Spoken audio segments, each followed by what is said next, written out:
سلیقے جیسی نہ ہو تو پھر ان کو دنیا میں رہنا، اللہ معاف کر، اللہ ہدایت کرے، کیا فائدہ؟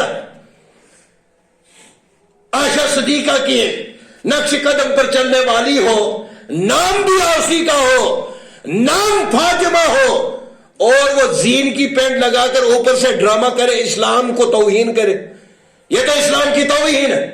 میں یہ سمجھتا ہوں یہ اسلام کے ساتھ مذاق ہے۔ میری بیٹی ہو، آپ قوم کا بہت بڑا سرمایہ۔ اب اگر آپ بازار میں چلے جاؤ، کیلے خریدو گے، اگر کیلے والے نے کیلے سے چھلکا اتار کر اپنی ریڑھی پر رکھ دیا یا دکان پر رکھ دیا، آپ خریدو گے؟ بولا نہیں، یہ خراب ہو گیا، کیونکہ اس کا پردہ اٹھا دیا ہے، اس پر مکھی بھی بیٹھ گئی، اب یہ کھانے کے قابل نہیں۔ یہ تو 10 روپے کا کیلا ہے، اتنی عظیم شخصیت تو پردے کے بغیر بازار میں گھومے اور تجھے کوئی احساس ہی نہیں۔ میں کس امت کی بیٹی ہوں؟ افسوس، یہ ہمارے لیے صد افسوس۔ ہماری شادیاں، جس کو اللہ رب العالمین کے پیغمبر حضرت محمد رسول اللہ صلی اللہ علیہ وسلم نے فرمایا یہ شادی رحمت ہے، اس سے آدھا دین بچ جاتا ہے، ایمان آدھا محفوظ ہو جاتا ہے، آدھا ایمان شادی کرنے سے، آدھا ایمان۔ لیکن جب شادی ہوتی ہے، آپ خود دیکھتے ہو حالت کیا ہے ہماری۔ کسی بھی موڑ پر کیا ہم محمد رسول اللہ صلی اللہ علیہ وسلم کے وفادار ہیں؟ کیا ہم سچے امتی کہلانے کے وفادار حقدار ہیں؟ میرے بھائیوں، ہم بہت بچھڑ چکے ہیں، ہم دین سے بہت دور ہو چکے ہیں۔ اللہ را خدا را انصاف کیجئے اسلام کے ساتھ، اس اسلام کو اپنی مرضی سے دنیا کے اندر مت چلائیے۔ وجہ یہی ہے، آج اسلام پر انگلیاں اٹھ رہی۔ اسلام اس وقت بھی حق تھا جب نازل ہوا، آدم کے وقت میں بھی حق تھا، نوح کے وقت میں بھی اسلام حق تھا، حضرت یعقوب کے وقت میں بھی حق تھا، ابراہیم کے وقت میں بھی حق تھا، حضرت عیسیٰ کے وقت میں بھی حق تھا۔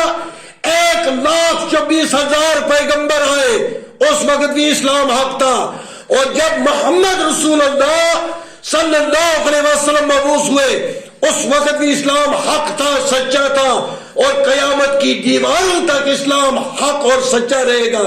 لیکن میری غلطی کی وجہ سے اسلام پر انگلیاں اٹھ رہی، کیونکہ ہم اس کو اچھی طرح سے پیش نہیں کر سکے۔ ہم کائنات کے لوگوں کے سامنے اس کا اصلی نمونہ پیش نہیں کر سکے، ہم کمزور ہو گئے، ہم نے دین کو پیچھے چھوڑا، رسم و رواج کے ساتھ ہم نے اپنی زندگیاں گزارنی شروع کر دی۔ یہی وجہ ہے کہ اس وقت پوری کائنات کے اندر ذلت اور مسکنت کا شکار ہے، اور کوئی وجہ نہیں۔ صحابہ نے سچی میں حق ادا کیا جب انہوں نے محمد رسول اللہ صلی اللہ علیہ وسلم کے دست پر بیعت کی، ایمان لایا۔ اللہ رب العالمین نے قرآن نازل ہو رہا تھا، فرمایا رضی اللہ عنہ ورضوا عنہ، میں ان سے راضی، یہ مجھ سے راضی۔ کیوں؟ کہ انہوں نے حق ادا کیا، انہوں نے اسلام کے ساتھ وفاداری کی۔ لیکن ہم نے پہلے ہی رکن کا اللہ بچائے جنازہ نکال دیا۔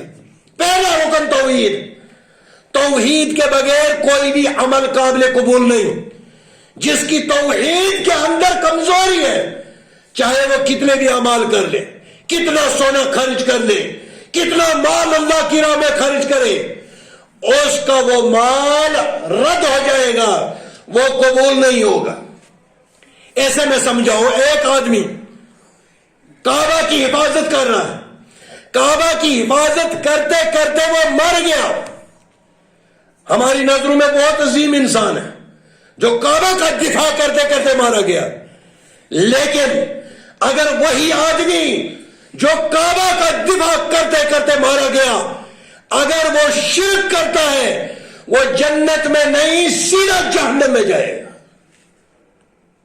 توحید کے بغیر کوئی عمل قابل قبول نہیں، توحید کے بغیر زکوٰۃ قبول نہیں، توحید کے بغیر نماز قبول نہیں، توحید کے بغیر روزہ قبول نہیں، توحید کے بغیر حج قبول نہیں، کیونکہ بنیاد جو ہے 1,24,000 پیغمبر، اس سے زیادہ بھی ہو سکتے کم بھی ہو سکتے، کیونکہ سیرت رسول اللہ صلی اللہ علیہ وسلم کی سیرت جو ابن قیم الجوزی رحم اللہ نے لکھی، علام الموقع، یہ سیرت پر جو کتاب لکھی، اس کے اندر ایک حدیث لاتے ہیں، لیکن کہتے ہیں کہ اس کی سند کے اندر کمزوری ہے کہ 1,24,000 پیغمبر، اس سے زیادہ بھی ہو سکتے ہیں کم بھی ہو سکتے ہیں، اور جن کی تعلیم ایک ہی تھی، یا ایھا الناس قولوا لا الہ الا اللہ تفلحوا، کائنات کے لوگوں گواہی دو کوئی معبود نہیں، کوئی عبادت کے لائق نہیں، کسی کے لیے سجدہ جائز نہیں،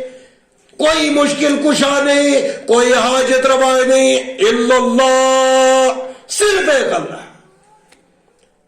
یہ آدم سے لے کر محمد رسول اللہ صلی اللہ علیہ وسلم تک جتنے بھی پیغمبر آئے، جتنے بھی رسول آئے، جتنے بھی نبی آئے، ان سب کی یہی دعوت تھی، کائنات کے لوگوں اگر دنیا میں اور آخرت میں کامیابی چاہتے ہو، آپ کامیاب ہونا چاہتے ہو، پھر اس چیز کو مان لو، اس پر عمل کر لو، قولوا لا الہ الا اللہ، کوئی معبود نہیں، صرف اللہ معبود ہے، اللہ کے لیے سجدہ۔ لیکن آپ ہم دیکھ رہے ہیں معاشرے کے اندر کہاں کہاں سجدے ہو رہے ہیں، اللہ کو چھوڑ کر کس کس جگہوں، کن کن جگہوں پر سجدے ہو رہے ہیں۔ تو میرے بھائیوں، جتنے بھی اولیاء کرام کشمیر میں آئے، پوری دنیا کے اندر جتنے بھی اولیاء کرام آئے، ان کی یہ تعلیم نہیں تھی کہ آپ آ کر ہماری قبروں کے اوپر جھکنا، سجدے کرنا، ہم سے مرادیں مانگنا، ان کا یہ دین نہیں تھا، ان کی یہ دعوت نہیں تھی، ان کی یہی دعوت تھی جو محمد رسول اللہ صلی اللہ علیہ وسلم فاران کی چوٹیوں سے اعلان کیا تھا، یا ایھا الناس قولوا لا الہ الا اللہ تفلحوا، کائنات کے لوگوں گواہی دو اللہ کے بغیر کوئی معبود نہیں، کامیاب ہو جاؤ گے، عرب کے حکمران بجاؤ گے، عجم بھی تمہارا ہو جائے گا، لیکن شرط ہے کہ اس کلمے کو سمجھ کر اور اس پر عمل کرنا شروع کر دو۔ اللہ رب العالمین ہمیں حق پر عمل کرنے کی توفیق عطا فرمائے، اللہ رب العالمین ہمیں توحید پر کاربند ہونے کی توفیق عطا فرمائے۔ وآخر دعوانا ان الحمدللہ رب العالمین، والسلام علیکم ورحمۃ اللہ۔ الحمدللہ۔